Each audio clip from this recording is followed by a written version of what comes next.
Thank you.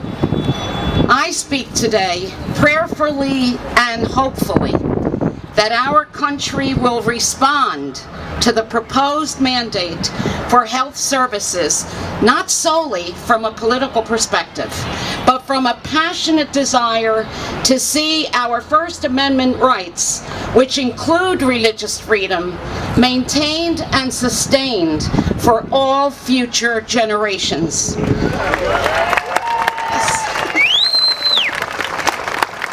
As a citizen, a first-generation daughter of immigrants, a nurse, educator, and president now of a Catholic university, I ask that all of us, no matter what our religious tradition, stand united in opposition to this mandate.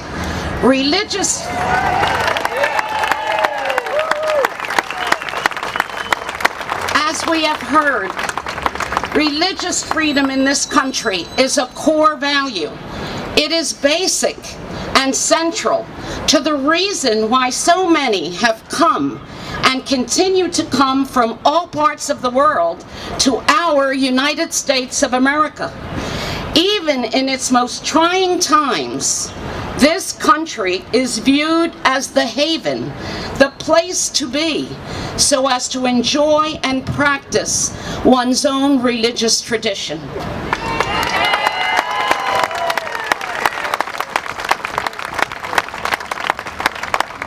Additionally, religious freedom is the driving force, the engine that gives energy to religious organizations to develop and provide mission-driven strategies and programs such as social services, education at all levels, from preschool to graduate study, and comprehensive health care, often to the less fortunate, those on the margins, peoples of all nations and creeds. It is religious freedom that allows these contributions to exist without assault on the beliefs and principles of the specific religious tradition upheld by that organization. There is no one among us who has not heard of the good that has come to individuals, to groups, to communities, perhaps to us personally, as a result of these religious-based programs and services. Yeah.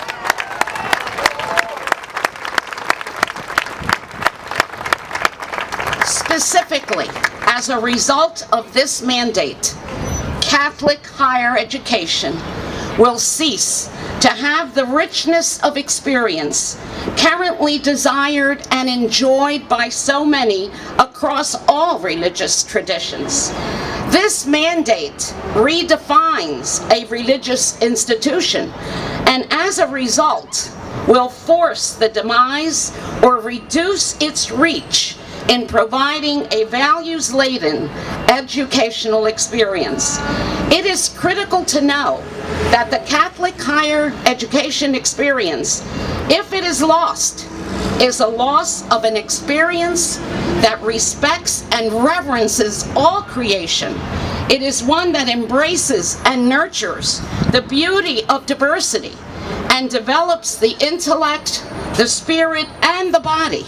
It provides both the faculty and the students with a venue that leads to truth, bridging faith with reason, so that the graduates of our Catholic institutions, as educated and ethical citizens, may be a positive force promoting the continuing good for all of society. Let's consider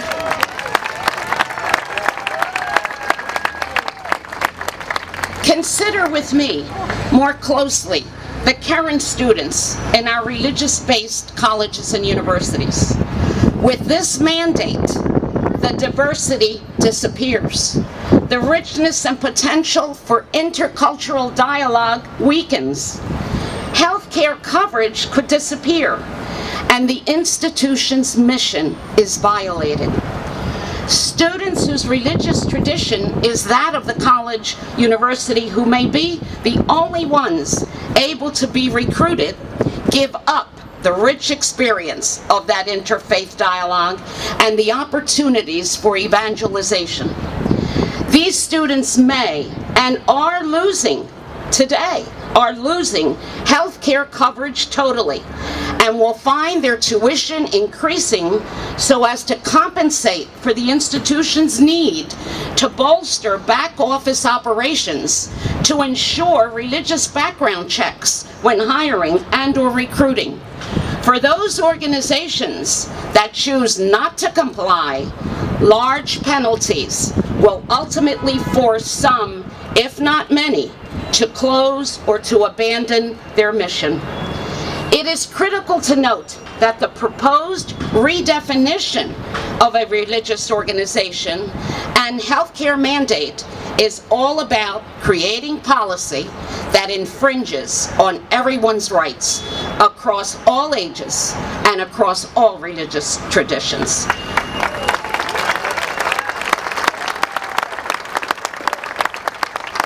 This is not solely about authentically Catholic organizations.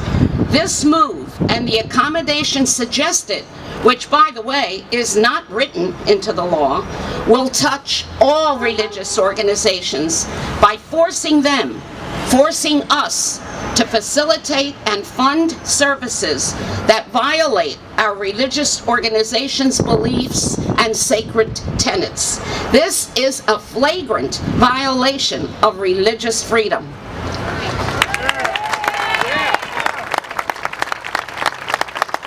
The diversity of the churches and religious organizations' ministries that serve the common good are jeopardized by this mandate and are not preserved with the suggested accommodation. The freedom of a religious organization to live its mission and to provide its services is at great risk here and forces us as a free and thinking society to ask the question: if government can force religious institutions to violate their basic beliefs and or close their doors, is there no apparent limit to the government's powers now and in the future?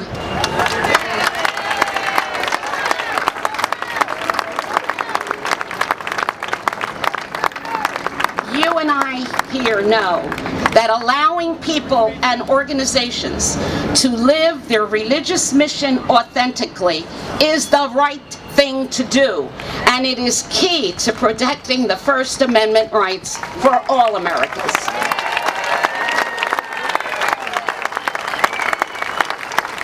As a Catholic and as president of a Catholic university, I urge all of us to respond to this challenge and engage thoughtfully and respectfully, individually and collectively, in the debate and the dialogue.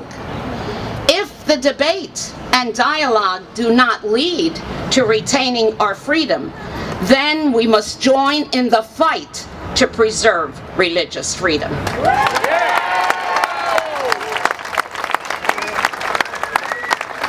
This freedom is at the core of our country, just as is limited government. Let us not be fools in thinking that one is isolated from the other. And as a Catholic woman, I urge all women to speak for themselves and not allow other women or men to speak for them in a broad brush manner.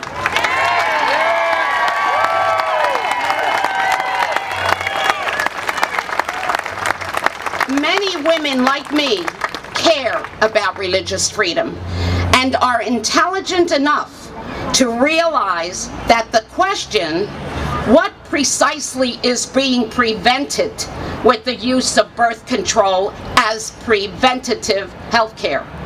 That question has not been answered by those imposing such language and policy.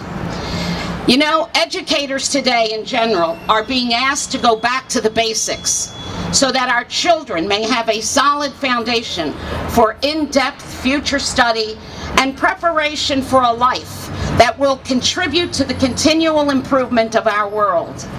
As a nurse, mother, grandmother, educator, I urge that we, the adult responsible community, all citizens, go back to recalling the basics that make our country free and call us to be responsible to one another while respecting and allowing one another to live with integrity and authenticity our religious beliefs. We must do all we can so that we do not compromise this basic freedom or become blinded by suggestions that this basic freedom doesn't facilitate social justice. This basic freedom is that which gives religious organizations to move beyond the words social justice to actions of social justice, making human moments turn sacred within each and every ministry that they sponsor or promote.